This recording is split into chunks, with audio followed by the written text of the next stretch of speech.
Hi friends, இன்றைக்கி நம்ம என்ன பார்க்க போகிறோம்னா, குழந்தைங்களுக்கு வீட்டிலையே ஒரு இன்ஸ்டண்ட்டான குளியல் பொடி செய்கிறது தான் பார்க்க போகிறோம்.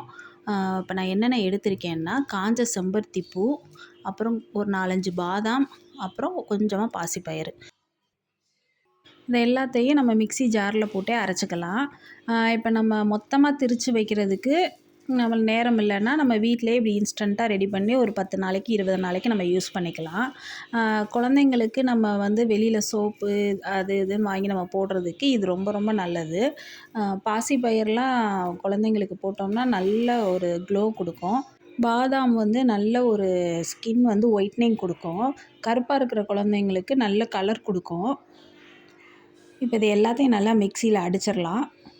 அடிச்சுட்டு நான் நல்லா நைஸாக இருக்கான்னு பார்த்துட்டு, அது கொஞ்சம் கொர கொரன்னு இருந்துச்சுன்னா இன்னும் ஒரு 2 பல்ஸ் விட்டு நல்லா அடிச்சுக்கோங்க. அப்படி இல்லாட்டினா நல்லா ஒரு ஜல்லடை வச்சு சலிச்சுக்கோங்க. ஒரு நல்லா சலிச்சுட்டு, ஏன்னா கொஞ்சம் கொர கொரன்னு இருந்துச்சுன்னா குழந்தைங்க ஸ்கின்னில் நம்ம தேய்க்கும்போது அது வந்து கொஞ்சம் அலர்ஜி ஆகிற மாதிரி இருக்கும். ஸோ நல்லா நைஸாகவே அடிச்சுக்கோங்க. அப்படி நைஸ் ஆகலைன்னா நல்லா ஒரு ஜல்லடை வச்சு சலிச்சுக்கோங்க. மாவு ஜல்லடை இருக்கும்ல, அதில் நல்லா சலிச்சுக்கோங்க. சலிச்சுட்டு அதை ஒரு டப்பாவில் ஸ்டோர் பண்ணி வச்சுக்கோங்க. இதில் 1 ஸ்பூன் எடுத்து நம்ம போட்டாலே போதும் தாராளமாக. ஒரு ஸ்பூன் எடுத்துட்டு அதில் நம்ம கொஞ்சம் பால் கலந்து குளிப்பாட்டலாம். அப்புறம் இதோட மஞ்சளும் நம்ம சேர்த்து தேய்ச்சி குளிப்பாட்டலாம். மஞ்சள் வந்து நான் தனியாக அரைச்சி வச்சுருக்கனால நான் இதில் சேர்த்து அரைக்கலை. நீங்கள் சேர்த்து அரைச்சிக்கங்க. வேணான்னா வேணான்னு விட்டுறலாம். இந்த வீடியோ உங்களுக்கு பிடிச்சிருந்துச்சுன்னா சப்ஸ்கிரைப் பண்ணுங்கள். Thank you friends.